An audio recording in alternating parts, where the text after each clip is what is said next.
I'm Kevin Davis, and this is the Catholic Family Podcast. And well, I'm very happy to be joined by a very lovely new face over here next to me,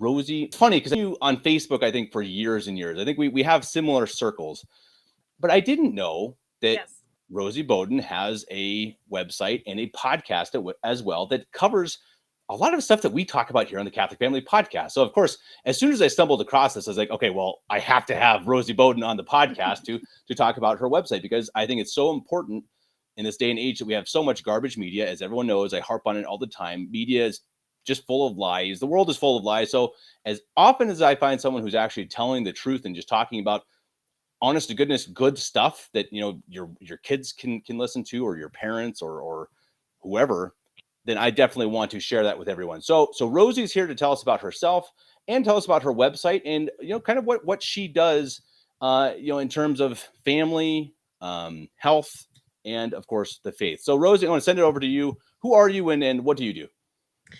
Thank you, Kevin, so much for having me. I'm so excited to be here. Like you said, we have some overlaps of circles, and I've been watching and loving what you share and do, and it sounds like it's been mutual. So I'm very happy to be here, and I think a lot of good is going to come of this. Spreading each other's messages to both of our audiences is always a good thing. So I was born and raised traditional Catholic. I come from a very big family. I was very blessed. I didn't realize how blessed until now that I'm older, and I realize how many people didn't have this, but I was blessed to be very near a traditional Catholic church, and went to private Catholic school, kindergarten through 12th grade. So I definitely had all the, as good as it can get as far as like Catholic upbringing, very devout Catholic parents.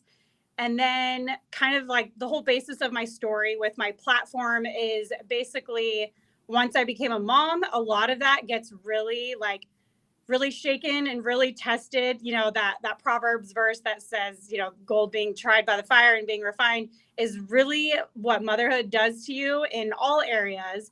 But what I like to speak on to moms is how it does that to us in the area of our faith, because it's the biggest adjustment you'll ever go through, entering parenthood.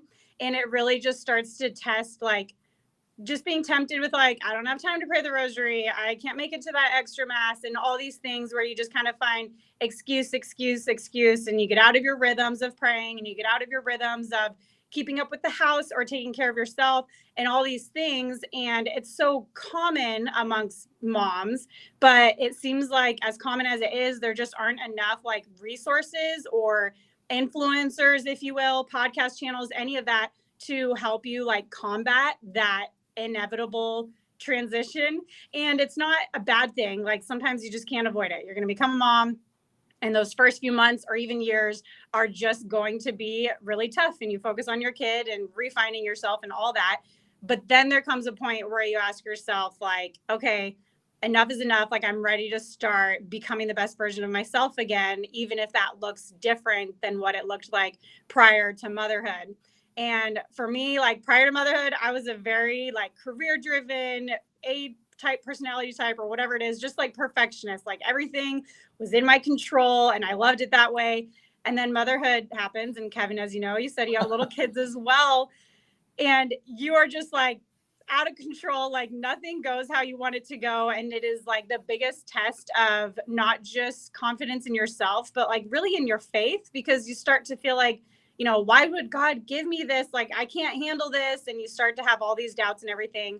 And that is when I like fully dove into just increasing my devotion to Our Lady, to the Rosary, to the saints, to the sacraments in a whole new way than I had been brought up with. And it wasn't for a lack of being informed of all these things being brought up. It was really just, it looks different when you're a parent, like where you can wedge in learning about the lives of the saints, and my little AirPods that I have that I just like listen to podcasts and saints lives all the time. And once I started to see like the benefits of that, of, having the increased devotion to the Rosary, to Our Lady, all of that, I knew I needed to share it. And so I created my platform. It's actually interesting. It started So 3 years ago, I started as the Productive Mama was my name. And I shared like chore schedules and household cleaning routines because I'll be honest, I was like afraid to make it fully Catholic. So I was like, oh, I want to make this a business. So I need to speak to everyone. And it was very like ebb and flow, meh. And so then about a year later, I changed it to Grace and Gratitude, and it was faith based resources for moms. And I was like, okay, we can talk about God, but I'm still not going to talk about the Catholic faith, which is very, it's a little bit shameful to admit, but I'm also happy to talk about it because I hope others can learn from it. And it was really weird. People were confused. People who knew me personally were like, why are you tiptoeing around what you believe in? And again, it was like the business mind in me where I was like, oh, I just got to speak to everyone.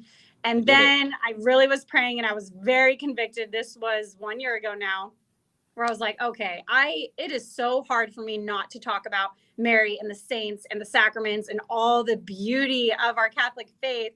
And so I made the big announcement. And I had a few people who were like, respectfully, I'm going to unfollow. And I'm like, that's fine. It's not for everyone. And I was viewing my position prior as Grace and Gratitude as a means of like reaching out to non-Catholics and inspiring them to learn more about the faith. Are we still rolling? Yep. Sorry. Okay. And really, I realized not ever mentioning it wasn't really doing any good as far as sharing the beauty of our faith with others. So once I became the Crunchy Catholic, but I'm still just fully like authentically me on all my platforms, I still have so many people that come in who either aren't Catholic or they're fallen away Catholic, or they are Catholic, but they want to know more about like the traditional Latin Mass. And I have had so many fruitful like one-on-one conversations with people like that, which just feels so good. Like in the times that we're facing, so many people are so confused about everything, that to have so much confusion in our faith, as you know, Kevin, is something that I feel so honored to be able to help people with.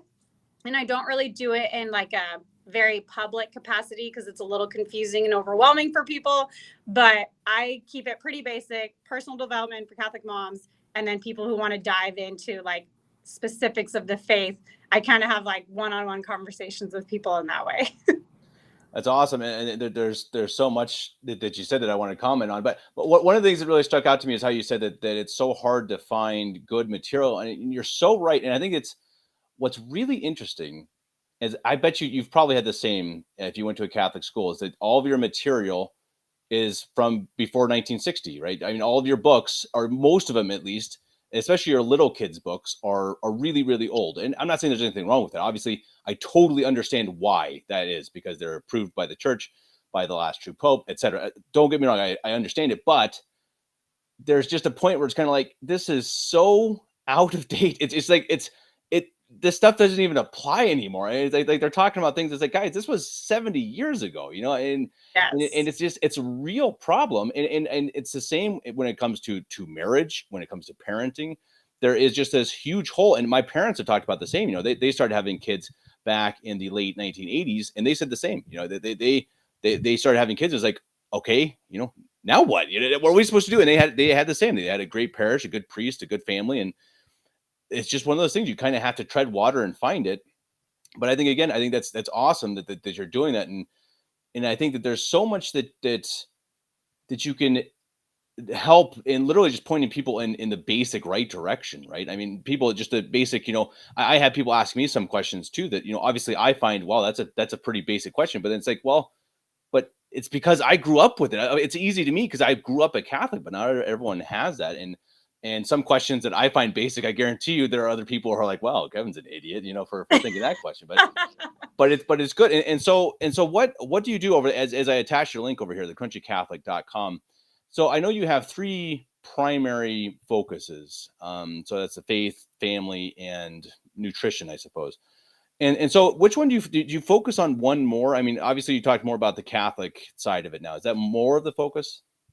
So I would say I kind of focused the past year, since I like made my announcement of being fully Catholic as my business. I kind of focused that year on faith, and it was really interesting the way God set this plan for me, because for a while I was impatiently like, no, but I want to make these courses and these other resources. But it was like, things kept going wrong where it was like, nope, work on these faith-based Catholic faith-based resources. So I have like a Catholic prayer journal, and I made these rosary bracelets that lots of people have just absolutely loved. In the past year, this has been like the big thing. Like these have sold like crazy. Cool. And I patiently said, okay, God, this is what I'll focus on, for this first year. And then as soon as I hit the 1 year of these being a thing, I started to feel more like I was being more inspired for the other resources that I wanted to work on. So currently I'm actually about to launch like a homemaker's course. So basically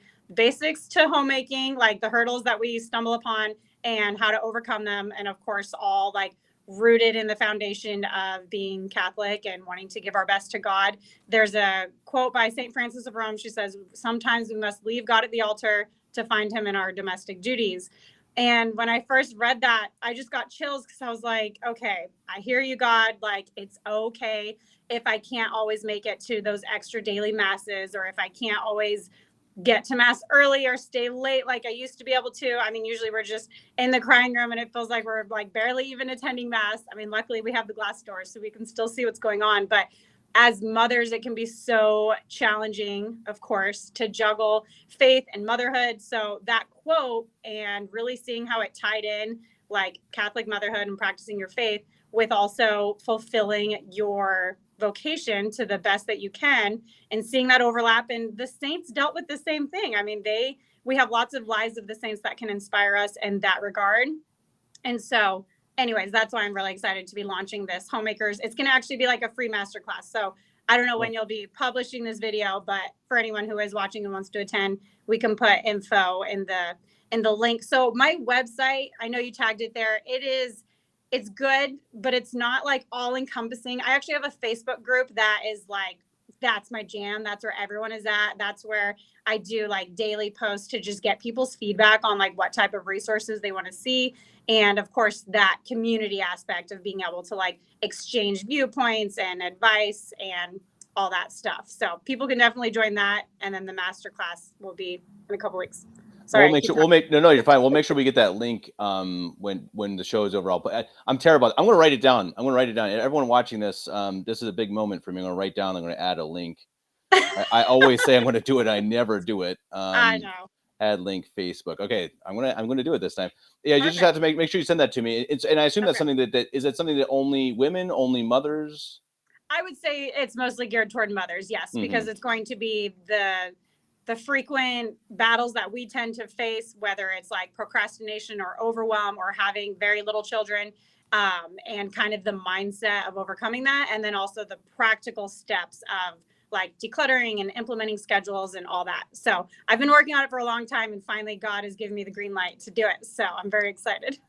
Cool. And so is that something, so the Facebook page, is that something, is it more of like a sounding board for everyone, or is it something that it more you post things and people can kind of see your thoughts and where you're going with it? That is so funny you asked that, because just today I made a post kind of essentially clarifying that exact question, because I had people asking like, hey, is this what was the word they used?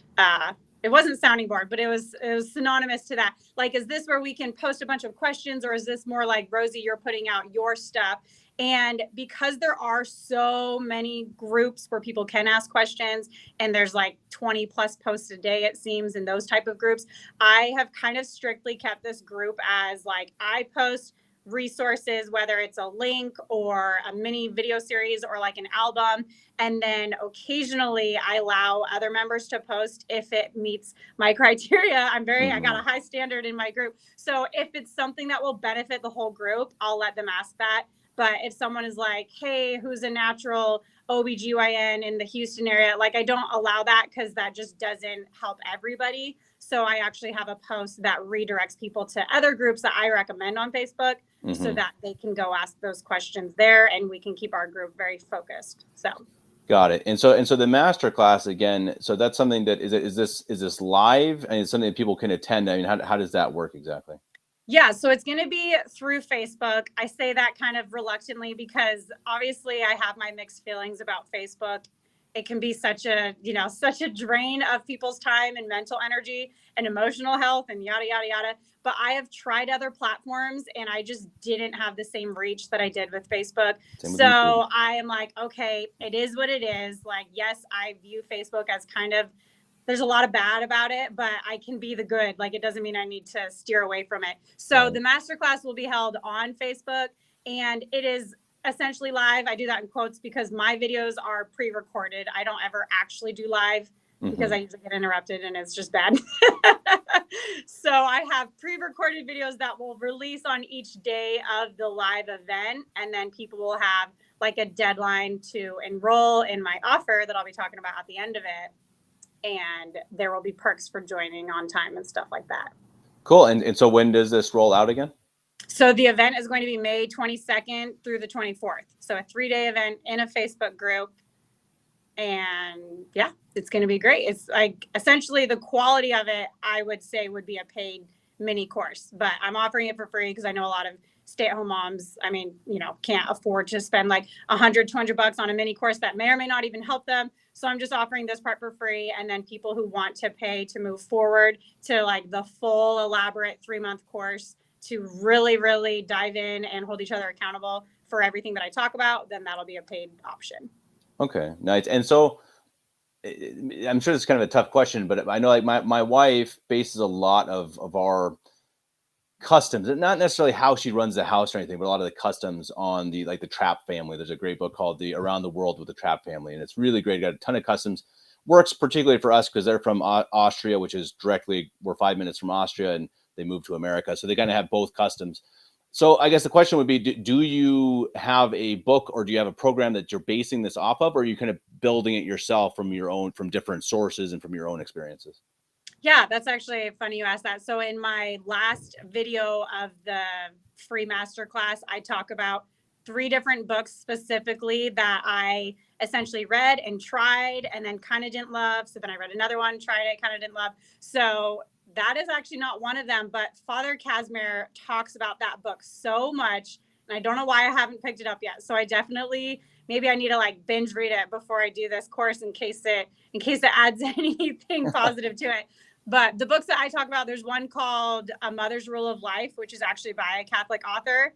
And so a lot of it is based on those principles. She has an approach where she looks at 5 priorities as a Catholic homemaker and so it's the 5 P's of priorities. So prayer, putting God first, and then person, so putting yourself first because you can't pour from an empty cup, and then partner, so putting your spouse next, and then parent, so putting your kids next, and then provider being last. And so often we tend to dive in to provider. So that means either taking care of your home or your job if you work outside the home, or both.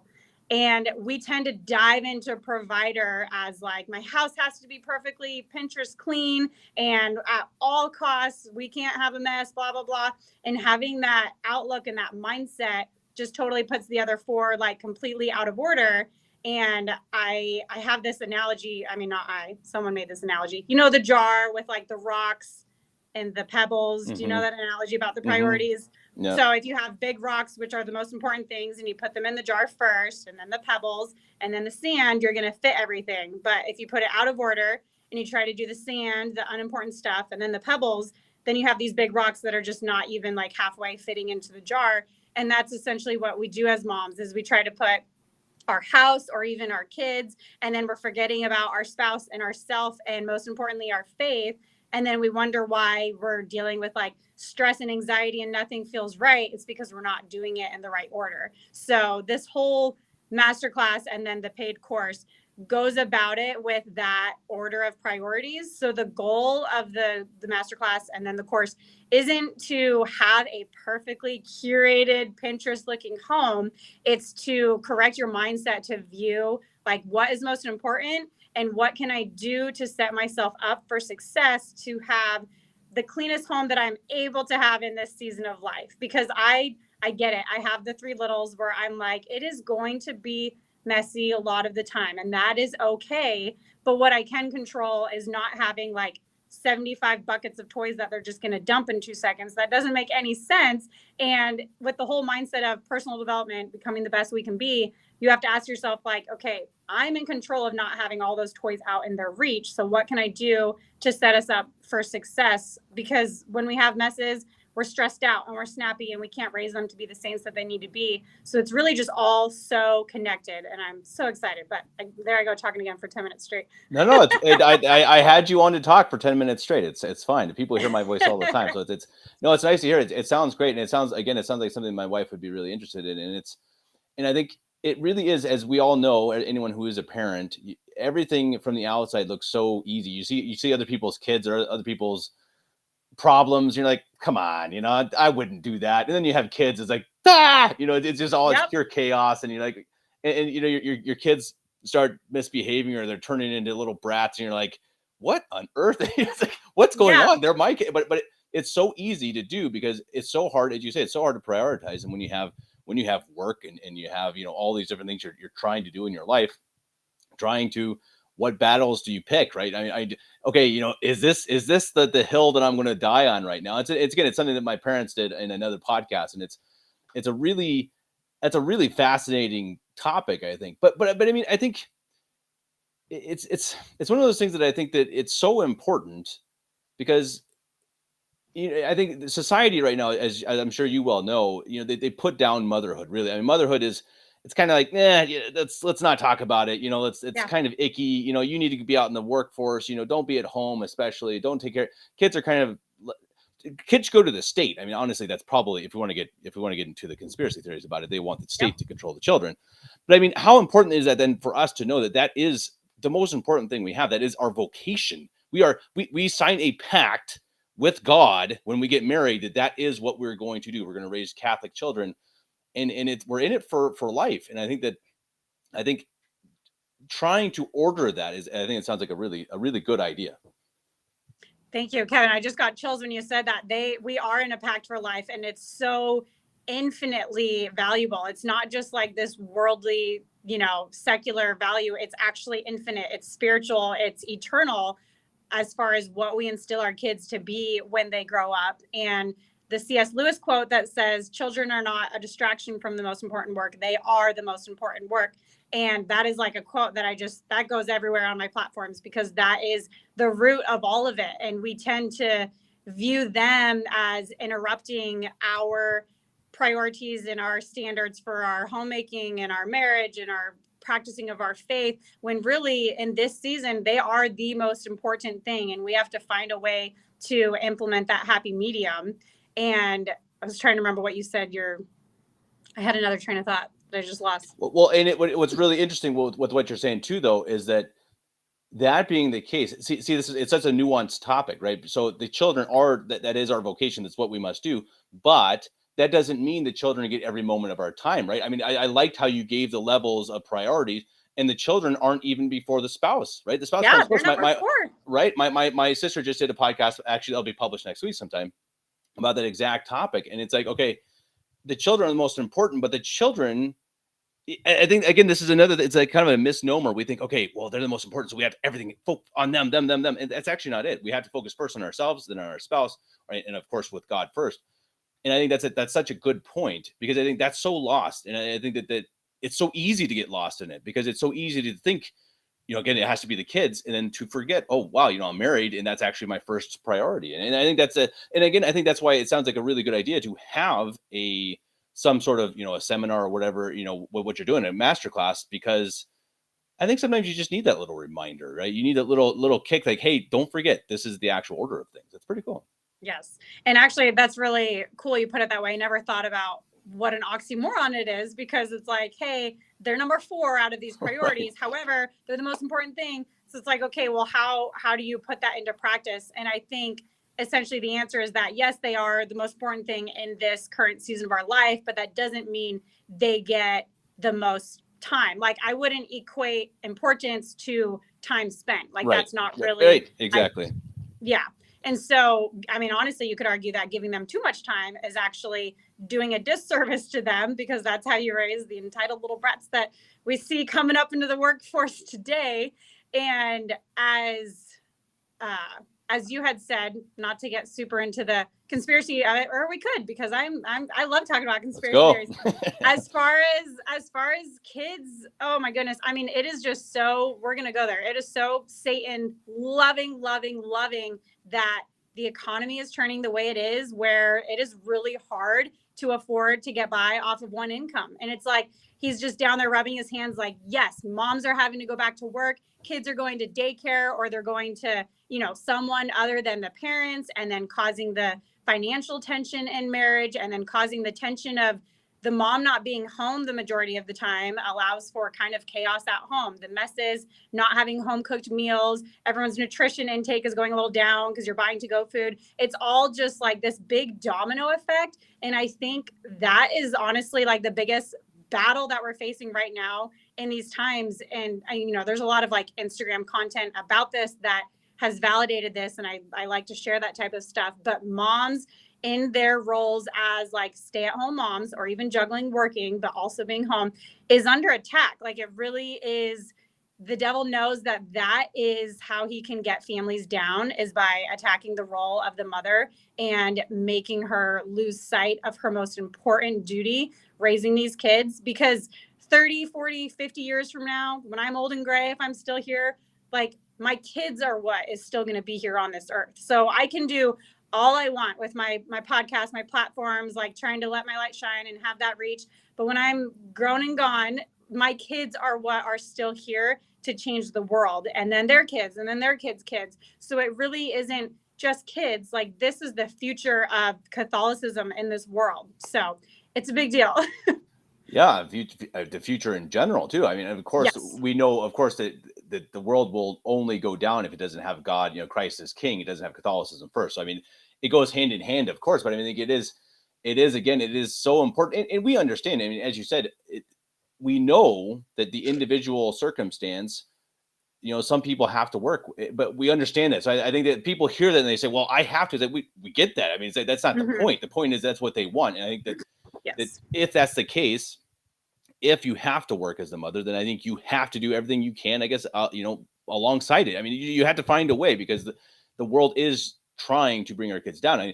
And I mean, it's not even just the souls. I mean, I think it's also, it's a communistic view. It's a Marxist view. It's the hand that rocks the cradle rules the world. And that's, they have a long-term view, and they have for hundreds of years. It's a pretty remarkable thing that somehow the devil twisted it, that Catholics and Christians have a really short-term view of things. We don't view things. We don't build grand churches anymore, except for in Florida, which they just consecrated. So very, Yes. very huge shout out to the sisters down in Florida, because that is a huge step. I think it's a huge step, because we don't think like our ancestors did. We don't think in terms of generations, in terms of this church will stand for the next 500 years. We think, how can we afford this? And I get it. Again, I understand it. It's just it's the way the world has made it. But don't forget, the people on the other side, if you want to call them Freemasons or the JEWS, whatever you want to call them, they have a longer term view of things, and they've been doing it for hundreds of years. And I think that's a part of where we got to go back. We got to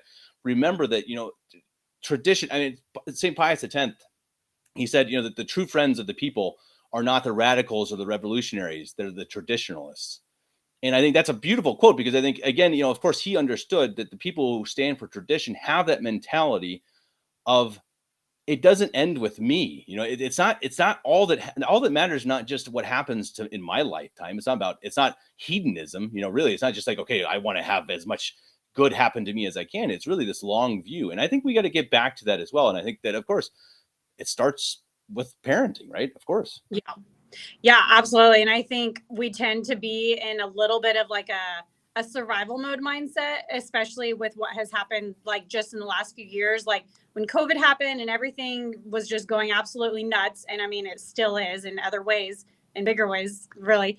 It's like we all have this mindset of, perhaps some people think like, oh, we're nearing the end times, or, oh, it's all a lost cause because we're like under attack. And some of it may be true, some of it may not, but we can't have this approach of like, what's the use, because we're nearing the end times anyway. Because A, what if we're not? Or B, what if we are, but you still have to answer to God that you did the best that you could. And yeah. Well, right, exactly. And what if we're not? And I think that's such a good point. I mean, where would you rather err? Would you rather err on the side of, you know, well, I maybe the world's going to end, but I didn't act like it would, so I built a future for my children, and hey, the world didn't end, or the world ends, but you were still building a future for your children. And it's just like it's a no brainer. But again, there's this weird, as you know, traditional Catholics get into this weird romantic side of the end of the world. I think they think what we have now is not beautiful, so let's just end. We don't. It's not what it should be, thus it must end. And that's why Right. I love the beauty of what we just saw yesterday. The beauty of the consecration of the church. 5 new priests in Omaha. I mean, that is what we need. I mean, and you see these churches. You see, there's new schools in Alabama and in Canada. I think in Arkansas as well. There's new schools all over the country popping up with nuns. There's 35 nuns in Omaha, you know, that spread out all over the place, and that's just one group. And I think that that's what we have to focus on. That's what we have to see, that this we're not this fringe anymore. We're not this Yes. little, you know, sad little hide in our holes and you know, cry until the sun comes up. And I think that we saw that yesterday. I think we need to really appreciate that, and people need to appreciate, hey, we're moving forward. And if the Yeah. world ends, then the world ends. But you know, At least we know we did our best. it's exactly right. And well, let's fight. You know, fight the fights that need to be fought.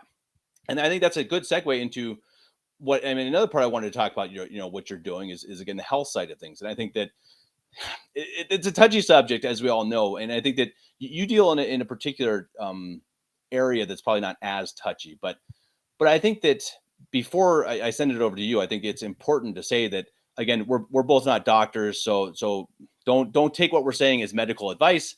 Don't go and, you know, eat 10 carrots because you think it's gonna, you know, help your eyesight or whatever it is. But you know, I think from what I've seen in the last couple of years, it's important to remember that don't really trust anybody. And I think that really, and I think you're going to agree with me, is that God gave us what we need to be happy, to survive, you know, to thrive, you know, and spiritually, mentally, and physically. And I think that for me, that's where we should start. We should start with saying, okay, you know, I have a headache. What's the natural way, rather than I have a headache. Oh, hey, here's a pill that some guy made in a, you know, in a lab coat. So I'll send it over to you. I mean, what are your views on this topic? Well, you know, my view is you're probably like on one end of it and I'm on like the furthest end of it. I absolutely do not trust just whatever I am given. I always want to do the research on it and the side effects and the alternative options. And I actually think in the last couple of years with COVID and everything, and I mean, I don't know what we get censored on if this goes on YouTube, but with a We lot of we've things stayed that so far. It's with amazing. a lot of things that were promoted and incentivized with ridiculous things. Hey, get a free donut if you put this in your body. Silly, like Yep. absolute oxymoron stuff like that made so many people open their eyes to start to question things, which I actually was like over here celebrating, thinking, wow, all these people who I used to know for a fact that they would just take whatever their doctor said and run with it, now they're questioning this, and it's leading them to say, huh, what else should I be questioning? And so, you know, moms and dads, everyone everywhere is starting to ask more questions and do their own research and try to find out, okay, if I do need to resort to some type of medicine or some type of like extreme approach like surgery or whatever it is, what is at least like a holistic way that I can accompany it? Like I've seen people having to undergo chemotherapy, but they're also implementing as much like holistic care as they Mhm. can to support their bodies through that process. And so it's actually really beautiful what has unfolded in the last few years where people are just everything that's happening is like forcing us to just go back to our roots and rely on God and rely on the resources that He gave us. And I actually did a recent podcast called like Beginner Steps for Crunchy Moms or something like that. Because a lot of people will ask me, like, hey, I'm just getting started. I have no idea like what's bad for you, what's good for you, and all that. So I kind of scratched the surface on just like how to start reading labels and how to start deciphering if something is good for you or bad for you. And really, the correlation of Catholicism and crunchy living is like if you are Catholic, if God is number one in your life and you truly believe like He is the most important thing and He created the earth and He loves us infinitely and all this stuff, it seems that I don't see how anyone could not have a crunchy living, natural minded like lifestyle because You believe that he provides for us. Consider the birds of the air. All the scripture that says he will provide. For us to think that none of these natural resources are any good, it's like a contradiction. So it's a beautiful correlation between Catholicism and crunchy living. And yeah, I just love helping people along that path.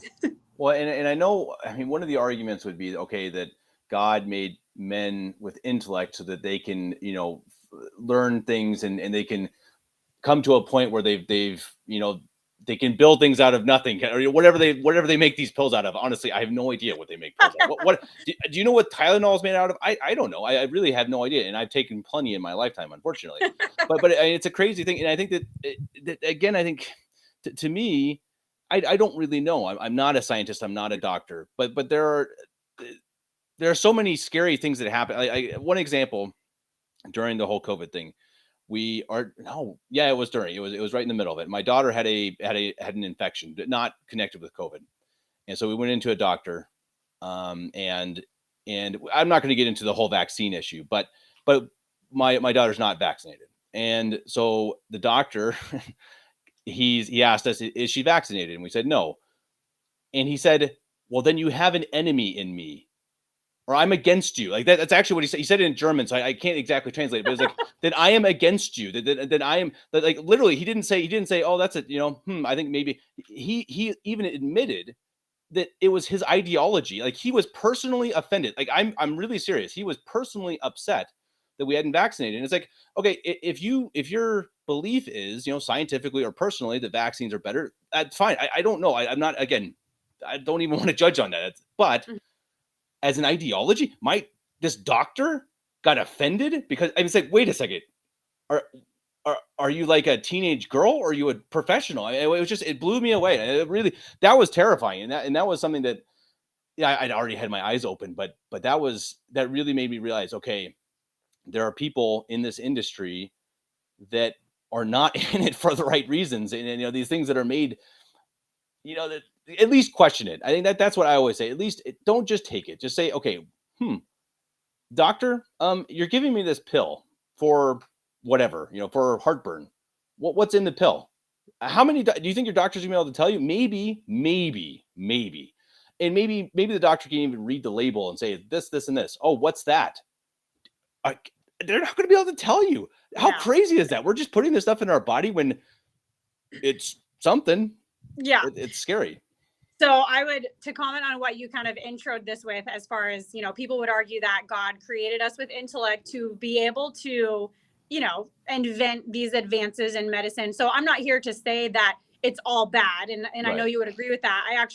If you go into like the childbirth world, my first two kids were actually born via C-section because my one was breached and my next had like really scary heart decels. So those were two events that needed to happen. And in those instances, as reluctant as I was for the outcome, I am grateful in the advances for medicine. And I did take the pain meds after because it was really painful to recover. And then my third was a home birth, and I fought really hard for that. And that was just like a huge, huge victory. But my stance for people has always been not like, don't have the C-section, don't take vaccines, don't take medicine. It's not any of that. It's do your research and make an informed decision. That's all I argue. So people who are choosing to vaccinate their kids, I'm not saying like, woe is you, but I will say woe is you if you just don't even research it or don't even question it.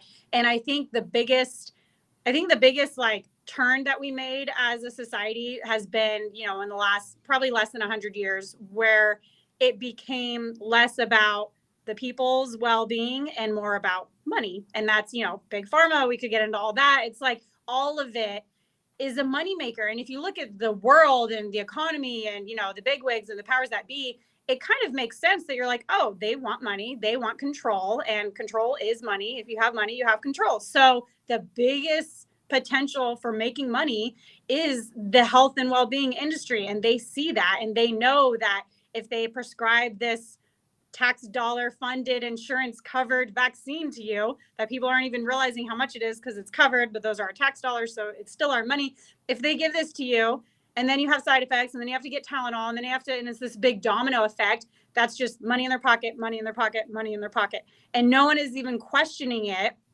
It's just, I am a resource hub if anyone is like on the fence of knowing what to trust and what not to trust. I don't know the ins and outs of the science or the ingredients or the labels, but I at least can usually point people in the right direction to say, and I've had several moms come to me whose babies have had like scary reactions, and they say, hey, I know you talk about this a lot. Do you have any resources? And then I just send them like a whole abundance of resources, and then they choose to no longer vaccinate their kid. And I'm like very, very, very happy and proud for them that their baby is not going to undergo the risk any further.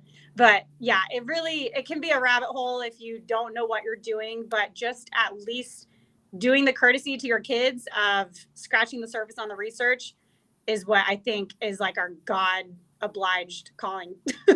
I agree with you, and I think that's. I mean, it goes for so many things, right? It's not just health. I mean, it's really something that's been striking me more and more lately. I think as I grow older and get wiser, I suppose, through so many mistakes, it's kind of like, you realize, okay, everything you do, you should think through, right? You should really consider it. And I mean, I'm 34 and it's finally striking me. It's kind of sad, but it really is. I mean, it's like you make so many mistakes and you don't really consider it. You don't really consider it, especially when you're a public personality or somebody, or you're on Facebook even, or whatever social media platform, and you're publishing something, or you're commenting, or you're saying, or you're arguing, or you're even trying to defend the faith. I think it's really important to consider what you're doing, right? I mean, like, what's the purpose for this? Am I arguing against this guy, if it's a Catholic or if it's a Protestant or whatever, because I want to defend the faith, or because my emotions are into it? And just all these different things. I think it's so important to really grow up, and speaking for myself more than anybody, I mean, really grow up and just say, okay, we can't just be run by our emotions and be run by this instant, not gratification necessarily, but this instant reaction. That's what social media has done. It's, again, the powers that be, they want that. They want us to be Yep. dumb. And part of the stupidity that they've drilled into our heads is to not think anymore. It's to, reaction. Oh, someone just said something I didn't like. So Angry react. yeah, exactly. React. Exactly. Yeah. Oh, well, then you're an idiot. It's like, so, Yeah. and I think that's, and again, it's like, okay, well, wait a second. That wasn't very smart. And I think and that's why, and you don't have a discourse on these things either. And so it's like vaccines, or so many of these other topics, they always turn into these personal fights. Always, right? It's always like, how dare you say that about me? It's like, I just disagreed with you. I mean, just calm down. Crazy. I have learned to tread very lightly, because you're right. For whatever reason, the medical disagreements have become so personal, which is so weird, because it should be like a private decision. Like no one should care whether or not you give your kid Tylenol or home remedies when they have a fever. Like, why is it any of their business? But if you make it known, as a means of like educating others, they'll attack you. Like, how dare you? You're a terrible mom. You want your baby to be in pain. Like, what? No. Okay. Thanks a lot.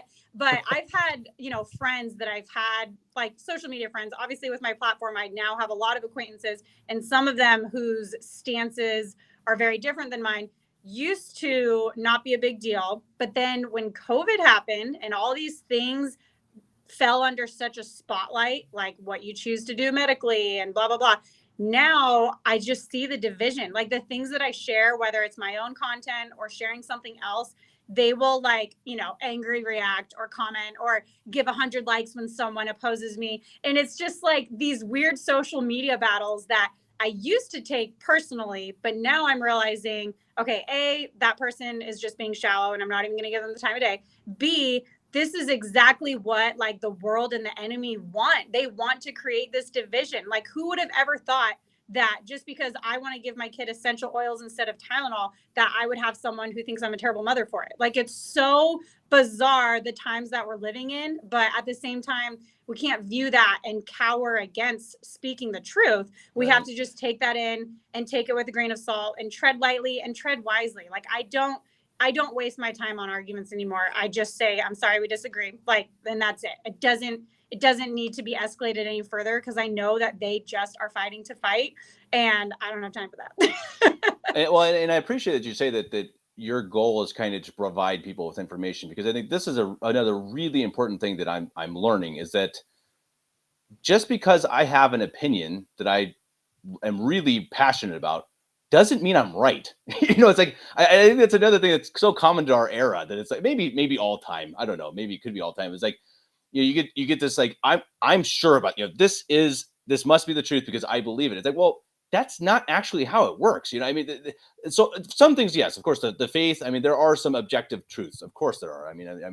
We could go on about those, but I mean, more of these things that are, who knows? I mean, there's a lot of these things, and I think that we have to remember that, and just again calm down, guys. Yeah. Hey, let's let's sit back, think about it a little bit. Let's not react immediately. And I think that I appreciate your approach. I think that it sounds like a really good way to do it, and it sounds like a balance. It's not just like it's not the social media way. It's not the, hey everyone, don't take vaccines because you're Yeah. you're terrible. It's like, and No, some people really do that, right? We see that I so know. often. Yeah. And the people who do that, whether it's regarding vaccines or regarding Catholicism, like those people, I just want to like shake them and be like, what are you doing? Because you're actually you're making us all look bad, is the short way of saying it. And especially with the faith, like when people are like, you're all going to hell if you're not Catholic. And it's like, why would you say that? Like, that is not, we are not the judges. God is the only judge. Yes, we believe what we believe because we firmly believe it's the truth and we are trying to spread that truth. But ultimately, we don't sit in the judgment seat. That is only God. So, when people are saying things drastic and hateful like that, whether it's regarding the faith or vaccines, medical decisions, it just totally degrades the value of people like you and I who are genuinely just trying to educate others and share truth in a kind way. Well, and just think reasonably about it. I mean, if someone says, "Yeah, I'm a Protestant," and your answer is, "Well, you're going to hell." I mean, what do you think? What's the reaction going to be? It's like, I mean, what do we expect from that? I mean, it's really so crazy, I mean, we could go on and on, because even the Catholic groups start doing it against each other, and it's like, guys, you really think this is the way? I mean, and I think you read the saints, like Saint Francis de Sales is a great example, and how he converted thousands of people, and it wasn't from saying, well, yep, you're wrong and you're wrong. He told them the truth. He went and he told them what was true, and he told them in a very nice way. He convinced them with honey. And I think that's we're going to convince people through a good example and through, hey, do you want the truth? Here's some resources. Go read for yourself. Read these things and come back to me and try to convince me that Protestantism is true. And I think again, that's the way to do it. I think calmly do it. Ask questions. Don't start pointing fingers. Anyway, we're going way off topic. I knew we would. But I really appreciate it. And my computer screen keeps shutting up. But the stream has gone well so far, so I'm not gonna touch anything. But it's a miracle. This never happens. But I think we've already gone 47 minutes. We could totally go another hour, I think. But I think I'm gonna add the link to your Facebook group. Of course, I'll add the link to your webpage as well. I mean, what's something that, if you had a platform right now to all the Catholic moms in the world, and you have to give me 1 minute or 2 minutes of what you want to tell them, what would you say? I think currently there's a lot of like scary news and scary things out there. And if you choose to consume your time and attention with all of the, like conspiracies and we're under attack and all of that sort of stuff, it's really, really easy to lose hope and lose sight of like what's most important in your life as far as your soul and the sanctity of your children. But keeping in mind that is, I mean, in my opinion, that is exactly where the devil wants us. Like he absolutely loves that there's so much scary news out there and bad things going on. And he just wants us to fixate on that, because by fixating on that, whether it's scrolling our phone, scrolling, and being all like consumed by that. I mean, that's a whole other topic, is time spent on social media. If you are allowing yourself to be consumed by all of that, you are honestly doing the biggest disservice to your kids. And we already touched on why that is such a big, infinite, valuable thing, the time and attention that you give to your children. So if you can view it as like, this is what the devil is doing, then you can like kick him in the face, not today, Satan, or whatever you want to say. And you suddenly have like a whole new, that was the biggest eye opener for me, was saying that's what he wants. So I can choose every day whether I want to serve God or whether I want to serve him. And it might sound a little drastic. Like someone might say, whoa there, Rosie, going on Facebook isn't serving the devil. Kind of, sometimes it can be depending on, if you're supposed to be doing something else, like if it's taking your time away from doing that Saint Lives for the kids or whatever you were supposed to be doing. And having that outlook every day of like, who am I going to serve? Am I going to serve the world, the world, the flesh, the devil, or am I going to serve Almighty God in this current season of life, my vocation as a mother, this infinitely valuable calling that He has given me to raise these kids to be saints, to change the world. We can view the world as like this hopeless, scary, dark times, or we can view it as an opportunity to raise our kids to combat against it, whether that's in a small way by their prayers or whether it's a big way, and maybe they'll have callings to priesthood or to the convent or whatever it may be. And we get to choose every single day. It might sound daunting to like decide big picture, but if you just choose every day, like, who am I going to serve? I'm going to do my very best in this current vocation that I'm in for the glory and honor of God. Then I think long term that's going to make all the difference in the world and in eternity. Perfect. That's a perfect way to wrap it up. Thank you very much, Rosie. It's been a blast. I've really enjoyed the conversation. Hopefully we can do it again sometime. And again, in the meantime, please go check out our website. Go again, click on the link in the Facebook. I'm going to add it this time. Go check out the Facebook page. Again, this is for mothers, guys. Sorry, we'll have to start it. Well, I'll have to find some guy who's doing some other fathers. It's a great. I mean, it's a great idea. I think guys handle things differently. We don't typically have the same type of I don't know, ways of interacting as women do. But we're yeah, social creatures. Yeah, exactly. But in some cases for men, I think men may be a little more in person. Anyway, yeah, I'm rambling. But thank you guys for watching. If you enjoyed the show, please like, share, subscribe, comment, all of that stuff, and go check out Rosie's stuff. It sounds fantastic. And until next time, Rosie, God bless you. Thank you, Kevin. God bless.